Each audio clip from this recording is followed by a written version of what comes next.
You said it yesterday. I came to the conclusion yesterday. I went from thinking, well, hey, it's Deshaun Watson. If they get him, no hard feelings, Baker, to thinking they're done with Baker. You were saying it yesterday. They're done with Baker. Mortensen was on ESPN yesterday. They're done with Baker. They want an adult at the quarterback position. The language. There's no coming. Right. I read a no text coming to back you with from similar language from somebody from in the know there in Cleveland, too. Same wording there. So I thought that was kind of funny, too.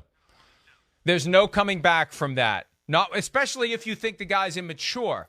If you think the guy's immature, the last way that you're going to preserve the relationship is by leaking the idea that you think he's immature. Because you have to assume he's going to react, wait a minute, immaturely.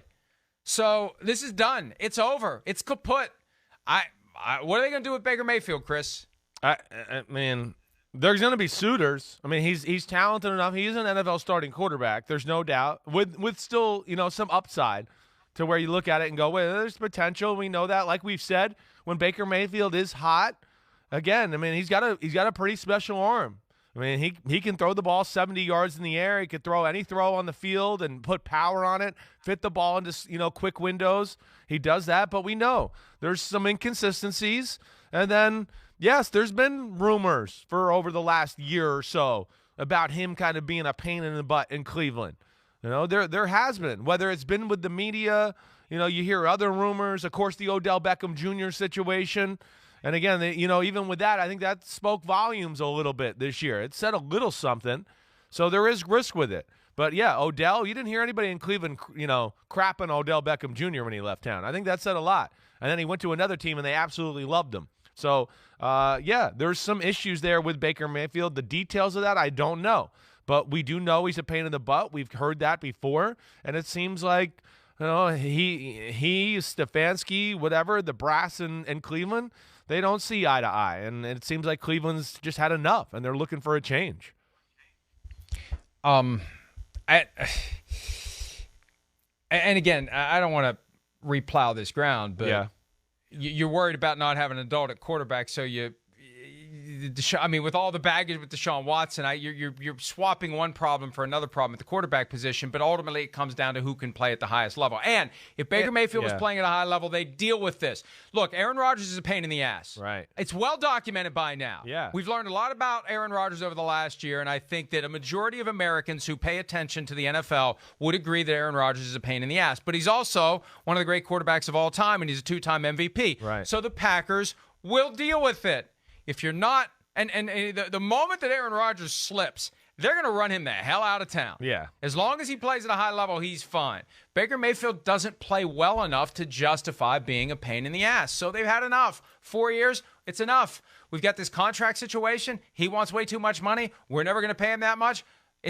No, we're not going to let him play this year and play so well that our fans are like, you got to give him $50 million a year. Right, no, right. No, it's done. It's over, and we'll find somebody else. I just don't know where they're going to go if they don't get Deshaun Watson. I know. It seems like it. It does. It has all the feelings, especially even with, his Instagram post or whatever, his tweet that he put out the other night, that it just seems like, it's coming to an end there, certainly. And, the adult in the adult, or we're breaking up because we want an adult.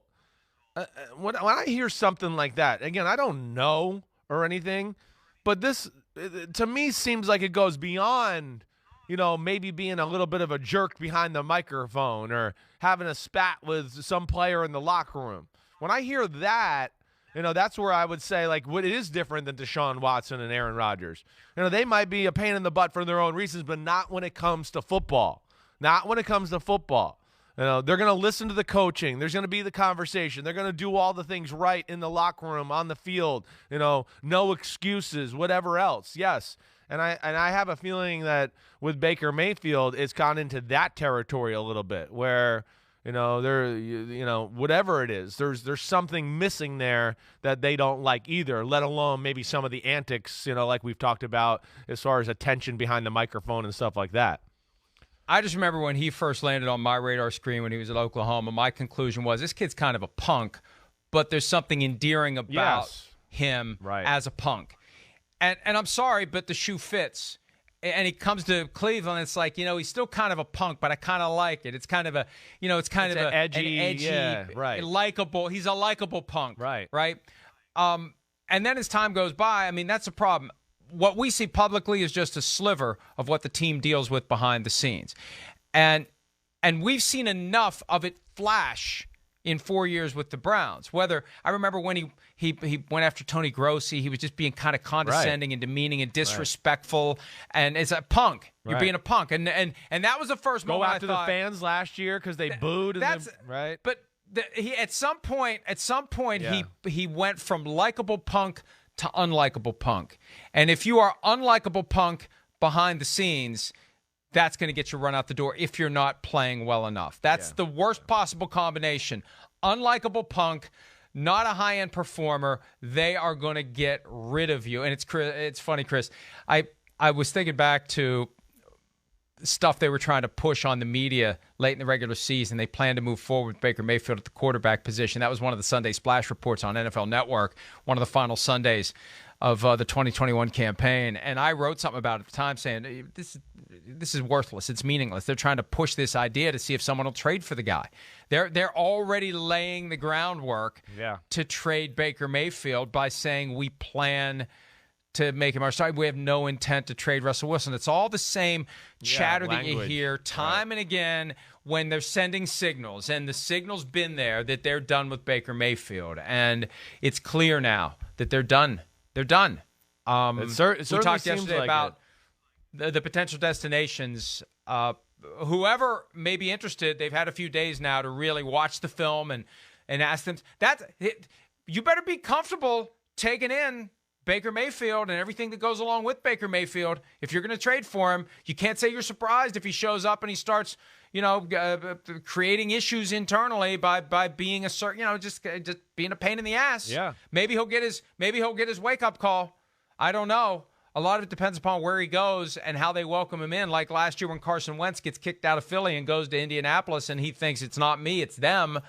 Wherever Baker Mayfield goes this year, they need to impress upon him, you were the problem in Cleveland, and we expect you to change. Yeah, and no question. Again, hey, it's quarterback, head coach. It doesn't seem to mesh, as far as personality-wise. That just from the outside looking in. Stefanski, usually head coaches, offensive play callers want a quarterback that's kind of an extension of them to a degree. And Stefanski seems like a pretty even-keeled, same kind of guy every day. Baker Mayfield seems like the opposite of that, where it's all over the place. That's the way I look at it. Again, Drew Brees has an edge about him, just like Sean Payton, and then they're going to be surgically destroy you with their brains. They were the same that way. Brady is very similar to a McDaniels or a Belichick as far as being a robot and incredibly. That's what teams want as far as their quarterback is concerned. That's where it's a little iffy with Baker Mayfield. But again, if I'm the Indianapolis Colts, this is the guy that I'm going to put at the top of the list. I'm going to go, oh, man, okay, well, again, our options are limited out here. Baker Mayfield would certainly be a guy I would look at. He fits that offense. They like to throw the ball down the field with, power outside the numbers. He can do that. That would make sense, certainly. And then, the other thing, like you said, Mike, is Cleveland is what's their plan? I got to think that they have something ready no matter what, even if Deshaun Watson doesn't go there. The fact that they've gone down the path this far with Baker Mayfield, that there's something lurking, whether that's a Jimmy Garoppolo trade or they're fine with signing Marcus Mariota and making him the starter. They got to think they have another plan here. They didn't just do this and go, well, we'll figure it out after we destroy him publicly and then try to do it. Hi, I'm Mike Tirico, and thanks for watching. Make sure to hit subscribe for the latest news and highlights from NBC Sports.